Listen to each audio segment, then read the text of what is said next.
Oxidation of aldehyde and ketone. Chemical property हमारे पास ये third आ रही है किसकी, एल्डिहाइड एंड कीटोन की। इससे पहले हम दो केमिकल प्रॉपर्टीज की बात कर चुके हैं, क्लियर। तो ऑक्सीडेशन स्टार्ट करते हुए सबसे पहले हमें पता होना चाहिए कि ऑक्सीडेशन होता क्या है। ऑक्सीडेशन होता है गेन ऑफ ऑक्सीजन और loss of hydrogen, loss of electrons और increase of oxidation state. Reduction में हमने बात की थी बिल्कुल इसके रिवर्स। वहां पर हमने क्या देखा था, loss of oxygen, gain of hydrogen, gain of electrons and decrease of oxidation state. अब हम ऑक्सीडेशन में बात कर रहे हैं कि क्या होता है, ऑक्सीजन का गेन हो जाना, हाइड्रोजन का रिएक्शन से निकल जाना, इलेक्ट्रॉन्स का कम हो जाना और ऑक्सीडेशन स्टेट का बढ़ जाना इज द ऑक्सीडेशन। ये तो हमने पढ़ी ऑक्सीडेशन क्या हुआ, ठीक है। जिस तरह से हमने रिडक्शन में बात की थी कि एल्डिहाइड और कीटोन को रिड्यूस करने के लिए हमें रिड्यूसिंग रिएजेंट्स की जरूरत पड़ती है, उसी तरह से ऑक्सीडेशन में ऑक्सीडाइजिंग रिएजेंट की जरूरत पड़ती है, ऑक्सीडाइजिंग रिएजेंट्स, ठीक है। अब जो ये ऑक्सीडाइजिंग रिएजेंट्स हैं ये दो तरह से होते हैं। एक होते हैं strong oxidising reagent,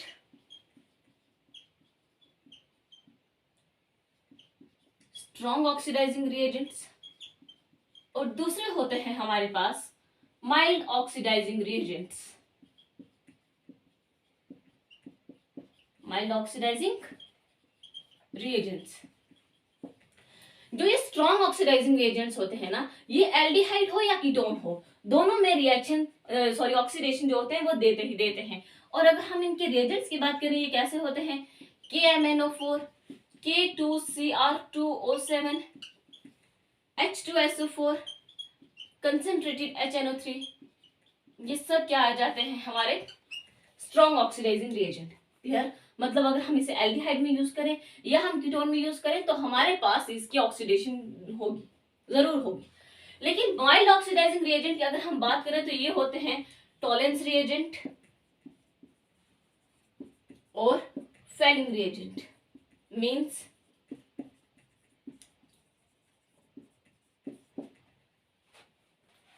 Tollens reagent and Fehling reagent, ठीक है। ये होते हैं माइल्ड ऑक्सीडाइजिंग रिएजेंट। मतलब ये हुआ कि कहीं ये रिएक्शन देते हैं और कहीं ये रिएक्शन नहीं देते। अब हम बात करेंगे कि ये रिएक्शन कहां पर देते हैं और कहां पे नहीं देते। एल्डिहाइड के केस में ये देते हैं और कीटोन के केस में ये नहीं देते। अब देखो एल्डिहाइड हमारा कैसा होता है, ऐसा होता है, ये होता है हमारा एल्डिहाइड और ये होता है हमारा कीटोन, क्लियर। अगर हम बात करें एल्डिहाइड, ये एल्डिहाइड ग्रुप है हमारा, इसके पास एक फ्री हाइड्रोजन है जो कि हमें इस कीटोन के पास देखने को नहीं मिलता, और इसीलिए यहाँ पे एल्डिहाइड के केस में स्ट्रॉन्ग रिएजेंट हो या माइल्ड रिएजेंट हो, दोनों हमें इजीली रिएक्शन दे देते हैं। लेकिन कीटोन के केस में ऐसा नहीं होता। कीटोन्स में सिर्फ और सिर्फ स्ट्रॉन्ग ऑक्सीडाइजिंग रिएजेंट डालने पर ही रिएक्शन होती है, माइल्ड ऑक्सीडाइजिंग रिएजेंट पे रिएक्शन नहीं होती, क्लियर है। देखो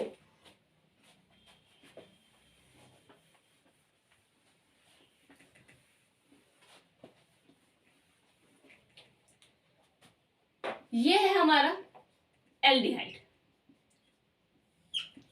ऑक्सीडेशन करवा रहे हैं हम इसकी। यहां से हमारे पास बनता है कार्बोक्सिलिक एसिड,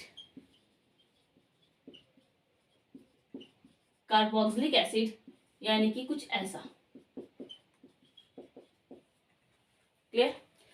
ये जो ऑक्सीडाइजिंग एजेंट हम यहाँ पे यूज कर रहे हैं ये स्ट्रॉन्ग भी हो सकता है और माइल्ड भी हो सकता है, ठीक है।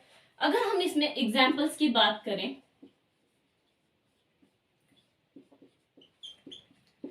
C++OH ऑक्सीडेशन करवाने पर हमारे पास बनता है C++OH, ठीक है। हमारे पास एक हाइड्रोजन यहाँ पे फ्री है और यहाँ पर ऑक्सीजन ऐड हो जाता है और हमारे पास बन जाता है कार्बोक्सिलिक एसिड, क्लियर। आपके पास ये अल्काइल ग्रुप बढ़ भी सकता है, कुछ ऐसा। ऑक्सीडेशन करवाने पर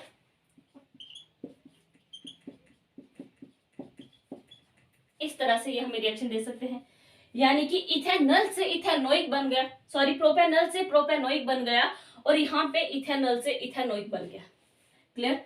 सिमिलरली अगर हमारे पास बेंजल्डिहाइड हो, अगर हमारे पास बेंजल्डिहाइड हो तो ऑक्सीडेशन करवाने पर स्ट्रॉन्ग हो या माइल्ड हो, हमारे पास बन जाता है बेंजोइक एसिड।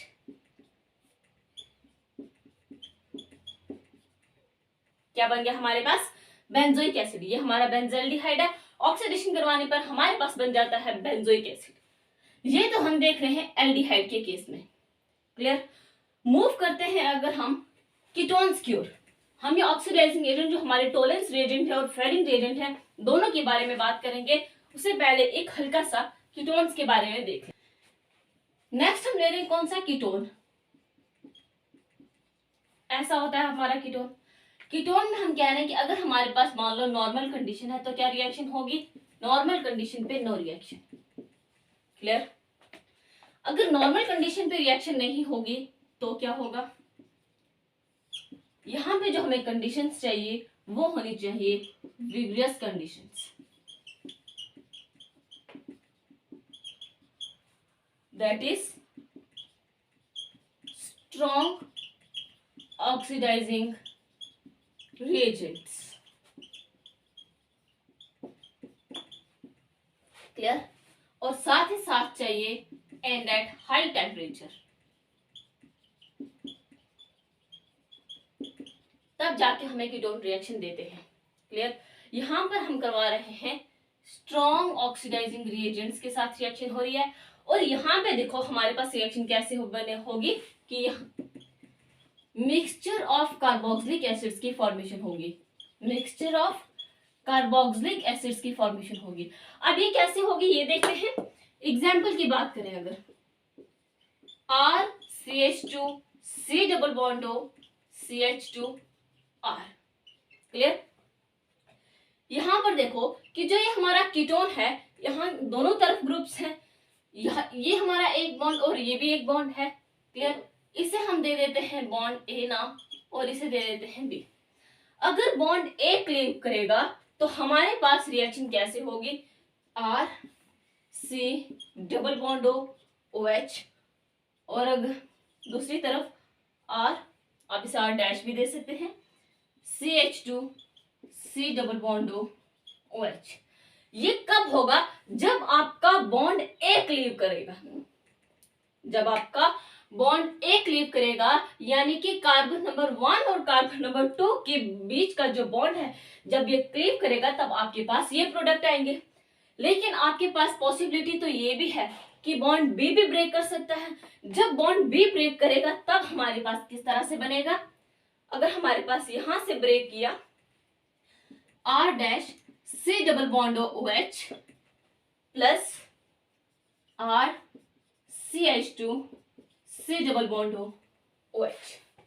ठीक है। ये कब हुआ? जब हमारे पास कार्बन 1 और कार्बन 2 का बॉन्ड क्लीव किया। और ये कब हुआ? जब कार्बन 2 और कार्बन 3 का बॉन्ड क्लीव किया। क्लियर। तो इस तरह से हमारे पास क्या बनते हैं? कीटोन के केस में कार्बोक्सिलिक एसिड का काफी मिक्सचर हमें देखने को यहाँ पे मिलता है। क्लियर है। ये दोनों बॉन्ड ब्रेक कर सकते हैं। बॉन्ड ए की ब्रेक करने से ये प्रोडक्ट और बॉन्ड बी की ब्रेक करने से ये वाले प्रोडक्ट्स। क्लियर।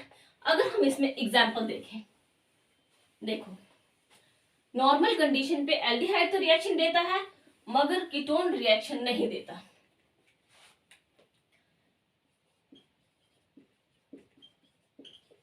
एग्जांपल्स,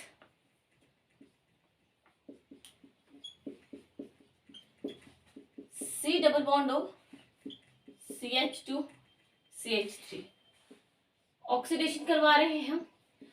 और ये जो ऑक्सीडेशन है ये कौन सी है? Strong oxidising reagent.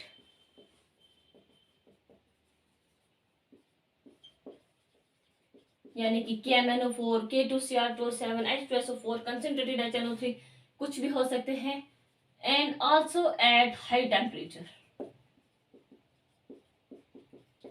क्लियर। तो यहां पे क्या हुआ?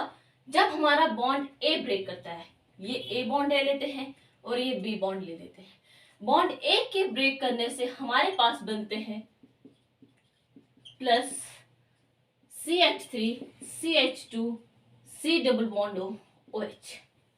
ठीक, जब बॉन्ड बी ब्रेक करेगा तब हमारे पास बनेगा CH3 CH2 C double bond OH plus CH3 C double bond OH। Clear? ये हमारे पास बने प्रोडक्ट, यानी कि मिक्सचर ऑफ कार्बोक्सिलिक एसिड्स की फॉर्मेशन होती है। ये आपके पास कब बनते हैं?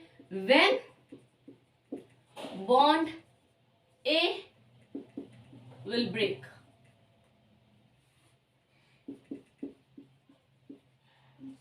जब बॉन्ड ए ब्रेक करेगा तब आपके पास ये बनेंगे, और ये कब बनेगा? बॉन्ड बी ब्रेक, तो आपके पास ये प्रोडक्ट्स बनेंगे। क्लियर है? तो इतना सा नोट कर लो। नेक्स्ट हम मूव करते हैं टोलेंस रिएजेंट क्योर, और फिर हम मूव करेंगे Fehling's reagent cure. Clear? Clear है? तो मूव करते हैं हम अपने next reagent, that is the Tollens reagent cure.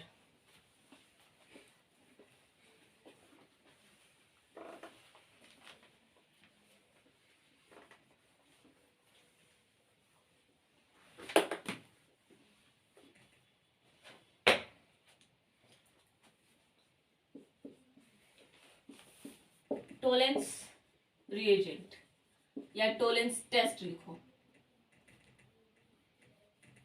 Tollens test.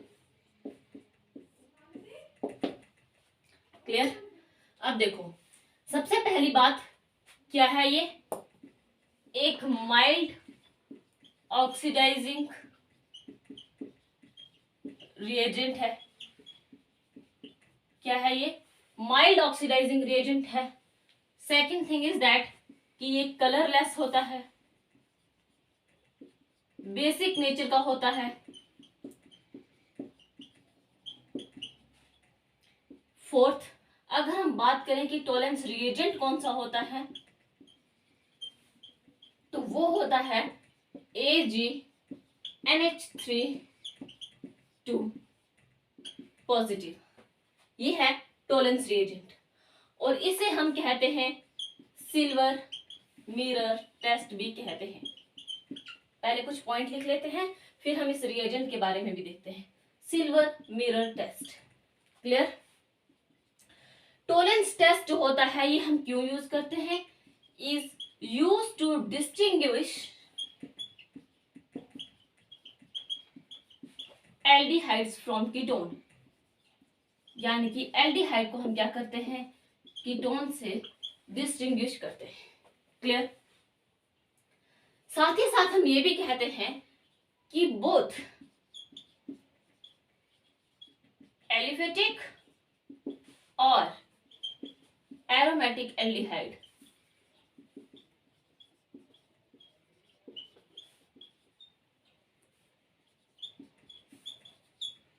gives this test, or yeah, shows this test। Aliphatic हो या एरोमेटिक हो, दोनों के दोनों आपको क्या करते हैं? ये रिएक्शन शो करते हैं। ठीक है, दोनों ये टेस्ट शो करते हैं। प्रॉपर्टी नोट करो, और फिर हम नेक्स्ट मूव करते हैं टोलेंस रिएजेंट की तरफ।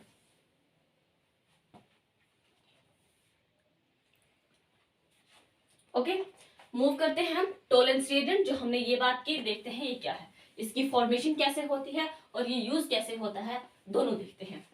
देखो, अब हम बात किसकी कर रहे हैं? टोलेंस रिएजेंट क्या होता है? AgNH3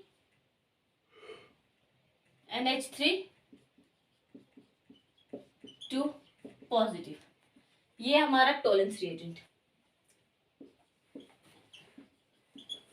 सिल्वर नाइट्रेट प्लस हमारे पास है अमोनियम हाइड्रोक्साइड, और यहां से फॉर्मेशन किसकी होती है? Ag2O silver oxide plus NH4NO3 twice time plus यहां से वाटर बाहर। क्लियर? ये हमारा क्या है, silver nitrate, ammonium hydroxide,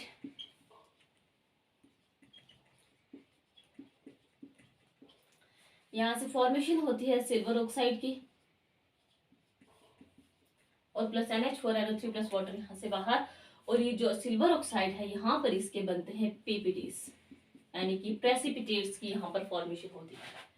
clear?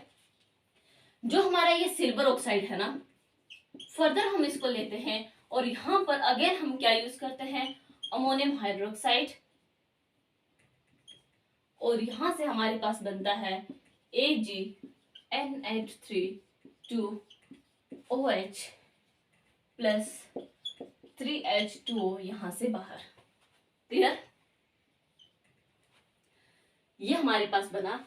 जो इतना सा पार्ट है ये है हमारा टोलेंस रिएजेंट। क्लियर? तो इस तरह से टोलेंस रिएजेंट की फॉर्मेशन होती है। अब इस टोलेंस रिएजेंट को हम यूज करेंगे एल्डिहाइड में। ये क्या है हमारा, एल्डिहाइड। यहां पर हमने यूज किया ट्वाइस ऑफ AgNH3 2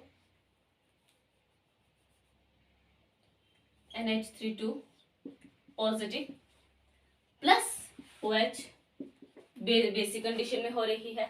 क्लियर? यहां से क्या फॉर्मेशन होती है, देखो ध्यान से, RC double bond, sorry RCO, इस तरह से भी लिख सकते हैं, कार्बोक्सिलेट आयन की फॉर्मेशन होती है, plus twice of Ag plus twice of water and plus 4 of NH3 ammonia यहां से बाहर। क्लियर? इतनी सी बात। देखो हम ये बात कर रहे हैं आयंस की फॉर्म में बात करें, ठीक है। RC ये किस तरह से लिखते हैं हम, RC डबल बॉन्ड H, और यहां से फॉर्मेशन है हमारे पास कार्बोक्सिलेट आयन की, इसको हम किस तरह से लिखते हैं, इस तरह से। यानी कि यहाँ पे क्या हुआ कि अगर H आ जाए तो ये कार्बोक्सिलिक एसिड बन जाता है, ऐसा ही होता है ना। तो यहाँ पे क्या होता है कि ऑक्सीजन ऐड हुआ, तो ऑक्सीजन के एडिशन से हमें क्या पता चलता है कि ये क्या हो रहा है, ऑक्सीडेशन। यानी कि RCHO जब यहाँ पर आता है तो यहाँ पर हो रही है ऑक्सीडेशन, क्योंकि एडिशन ऑफ ऑक्सीजन हो रही है। क्लियर?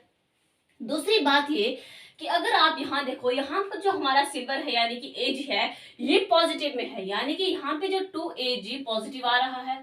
क्लियर? इसके ऊपर चार्ज कितना है, पॉजिटिव है, ठीक है। और अमोनिया तो हमें पता है इसकी अगर ऑक्सीडेशन स्टेट देखें तो इसको 0 होती है। क्लियर? और यहाँ पर अगर हम ट्वाइस ऑफ Ag की बात करें तो यहाँ पर है 0, ठीक है। और अगर Ag पॉजिटिव से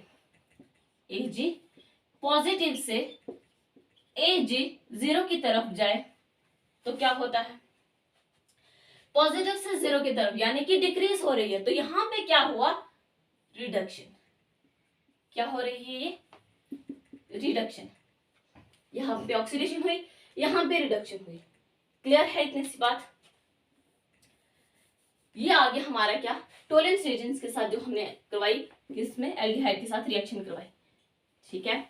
और साथ ही साथ जो हमारा ये सिल्वर बना है ना, जो हमारा ये सिल्वर यहाँ पे बना है, ये कहाँ डिपॉजिट हो जाता है, हमारी जो टेस्ट ट्यूब होती है उसमें। मान लो ये है हमारी टेस्ट ट्यूब, ठीक है। यहाँ पे क्या होता है कि जो हमारा सिल्वर होता है वो इसके साइड पे यहाँ पे क्या हो जाता है, डिपॉजिट हो जाता है, और देखने में यह मिरर की तरह दिखता है। And therefore Tollens reagent is also known as silver mirror test. Clear? जो ये सिल्वर है यहाँ पे डिपॉजिट हो जाता है, जो टेस्ट ट्यूब होते हैं उसके साइड पे क्या होता है कि वहां पे डिपॉजिट होने लग जाता है जब हम इसे ऑब्जर्व करते हैं, और इसीलिए हम इसको क्या कहते हैं, सिल्वर मिरर टेस्ट। क्लियर इतनी सी बात। अब जब हम प्रॉपर्टी लिख रहे थे वहां पे हमने बात की थी कि दोनों एलिफेटिक हो या एरोमेटिक हो, दोनों टोलेंस रिएजेंट शो करते हैं। जल्दी से इसे नोट डाउन कर लो और फिर हम देखते हैं बेंजल्डिहाइड के एग्जांपल देखते हैं और एक एलिफेटिक के एग्जांपल देख लेते हैं कि वहां पर ये किस तरह से रिएक्शन शो करते हैं। क्लियर? तो देखो ये हमारी जनरल रिएक्शन, ठीक है।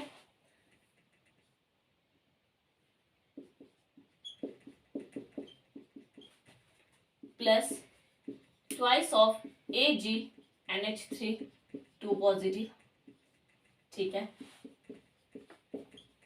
बेसिक कंडीशन में रिएक्शन हो रही है। हमने कहा है कि जो टॉलेंस एजेंट है ये बेसिक नेचर का है, कलरलेस है, ठीक है। तो यहां से हमारे पास क्या फॉर्मेशन होती है, CH3 C double bond O, और जो हमारे ये है ये हमारे बाय प्रोडक्ट्स हैं। क्या है ये हमारे बाय प्रोडक्ट्स हैं, ठीक है। प्लस यहाँ पे क्या होता है, ट्वाइस ऑफ Ag और इसी के साथ 4 ऑफ अमोनिया और ट्वाइस ऑफ वाटर यहां से बाहर। ये तो हमने लिए एक एलिफेटिक एग्जांपल, ठीक है। आप इसे इंक्रीज भी कर सकते हैं, ये नंबर ऑफ कार्बन जो होते हैं ये इंक्रीज भी हो सकते हैं एलिफेटिक के केस में। बात करें अगर हम एरोमेटिक एल्डिहाइड, तो ये कौन सा ग्रुप बना हमारा, ये कौन सा है, बेंजल्डिहाइड। बेंजल्डिहाइड है ना। बेंजल्डिहाइड में हम क्या करेंगे, जब हम अपना टॉलेंस रिएजेंट डालेंगे NH3 2 पॉजिटिव, बेसिक कंडीशन में होती है ये रिएक्शन ट्वाइस ऑफ OH, तो यहां से फॉर्मेशन होती है किसकी,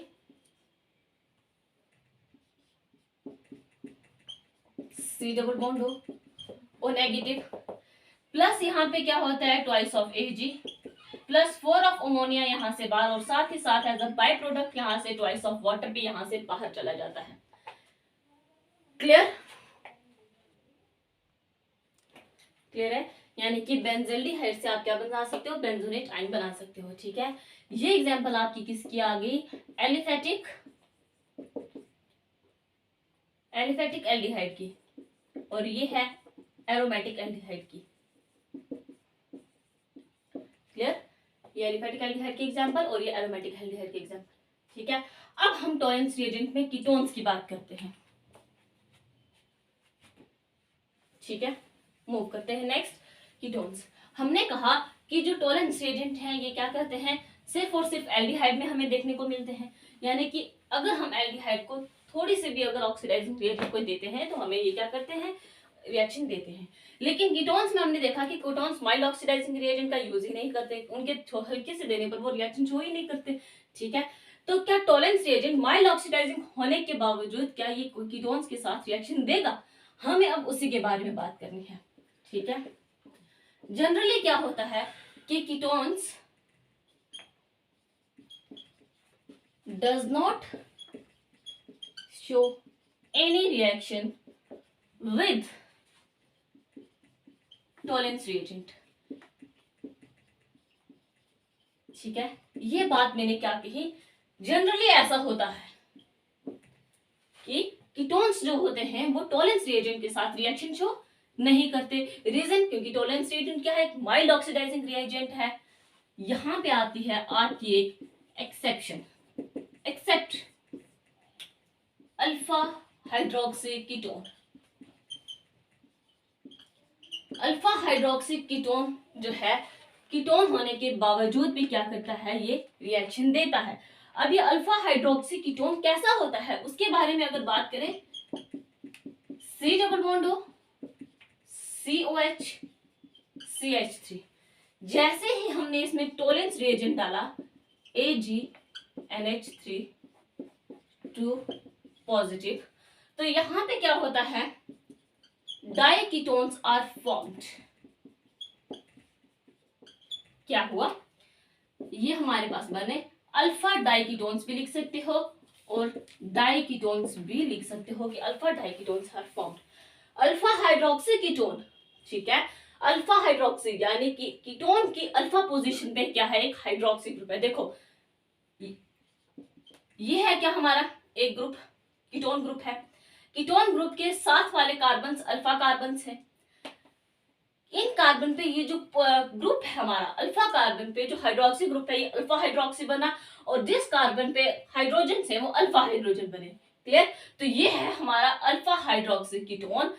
यानी कि कीटोन तो है लेकिन टॉलेंस रिएजेंट में ये हमें रिएक्शन देता है, ये एक्सेप्शन है। जनरली क्या होता है कि कीटोन्स हमें टॉलेंस रिएजेंट के साथ रिएक्शन नहीं देते, लेकिन जो ये अल्फा हाइड्रोक्सी कीटोन है, अल्फा हाइड्रोक्सी कीटोन हमें रिएक्शन देते हैं। क्लियर? ये एक्सेप्शन है, इसे नोट कर लो। ठीक है, ठीक है।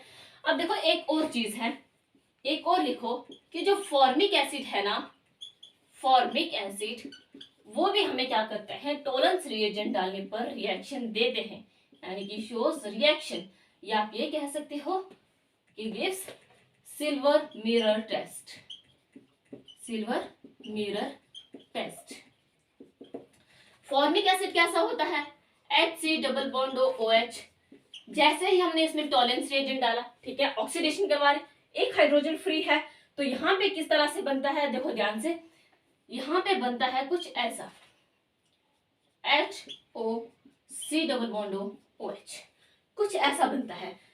और ये स्पीशीज काफी ज्यादा अनस्टेबल है। क्यों? क्योंकि एक कार्बन के ऊपर 2 OH ग्रुप है, यानी कि 2 हाइड्रोक्सी ग्रुप, और एक कार्बन के ऊपर 2 या 2 से ज्यादा हाइड्रोक्सी ग्रुप कभी भी स्टेबल नहीं होते, और ये क्या करते हैं, वाटर की फॉर्म में यहां से बाहर हो जाता है। ये जो है, ये क्या करता है, वाटर प्लस यहां से कार्बन डाइऑक्साइड बाहर, और इसी के साथ साथ सिल्वर भी यहां से बाहर हो जाता है, क्योंकि हम इसमें क्या यूज कर रहे हैं, टॉलरेंस रिएजेंट यूज कर रहे हैं। क्लियर है? तो इतनी से जो बात हमने की, हमसे टॉलरेंस रिएजेंट के बारे में बात की है। नेक्स्ट हम बात करते हैं फेलिंग्स रिएजेंट के बारे में। जल्दी से नोट डाउन कर लो। क्लियर है? तो मूव करते हैं नेक्स्ट हम फेलिंग सॉल्यूशन की तरफ, यानी कि फेलिंग रिएजेंट की तरफ।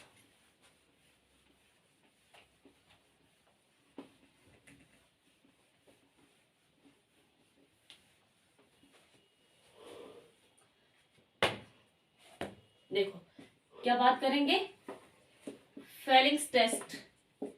ठीक है, आपके एनसीईआरटी में ऐसे ही लिखा हुआ है, फेलिंग्स टेस्ट।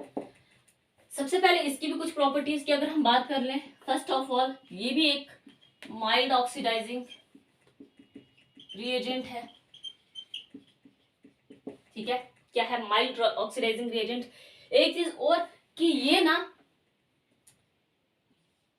टॉलरेंस रिएजेंट से भी कम ऑक्सीडाइजिंग रिएजेंट है ये। ठीक है, Fehling reagent. Clear?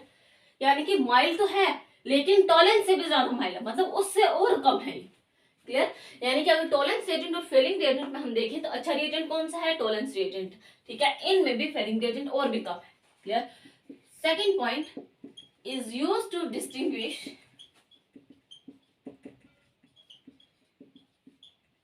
aldehydes from ketone। यानी कि अगेन ये क्या होता है, कीटोन्स में यूज नहीं होता, एल्डिहाइड्स में ही यूज होता है। Next, only aliphatic aldehydes gives reaction with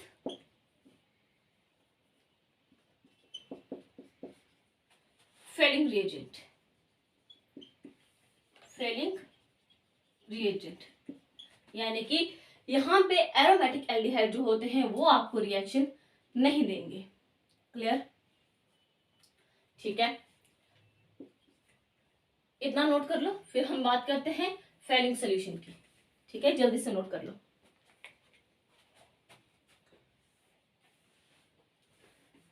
तो देखो, फेलिंग टेस्ट की बात करें तो इसमें फेलिंग सॉल्यूशन भी होगा। ठीक है, फेलिंग रिएजेंट है। फेलिंग सॉल्यूशन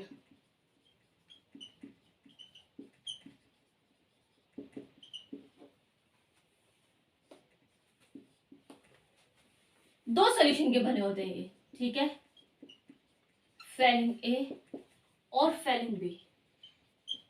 या आप ये लिख लो कि रिएजेंट, जो फेलिंग रिएजेंट है ये क्या होता है, दो सॉल्यूशन से मिलकर बनता है। फेलिंग रिएजेंट दो सॉल्यूशन से मिलकर बनता है, Fehling A and Fehling B. जो ये फेलिंग ए है ना, ये क्या है, एक्वस कॉपर सल्फेट सॉल्यूशन, यानी कि CuO SO4.5H2O और ये होता है ब्लू कलर का। ठीक, और अगर हम बात करें फेलिन बी की तो ये होता है sodium potassium tartrate, sodium potassium tartrate. अब देखो ये क्या है, आपको टार्टरिक एसिड पता है, टार्टरिक एसिड कौन सा होता है,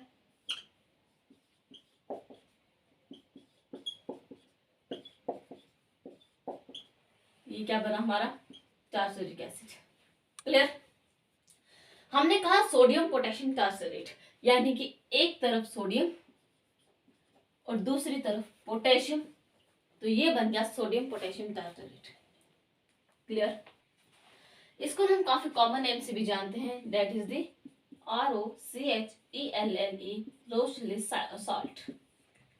ठीक है, तो ये तो आ गया रिएजेंट, फेलिन ए और फेलिन बी से मिलकर बनता है और ये आता है कैसा, ब्लू कलर का।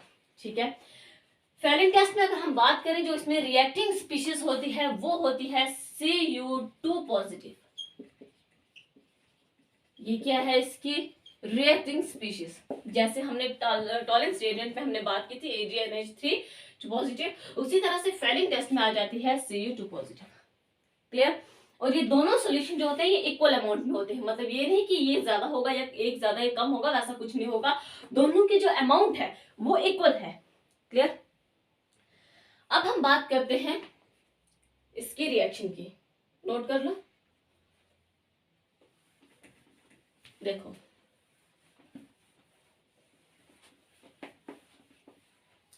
एल्डिहाइड के केस में रिएक्शन शो करेगा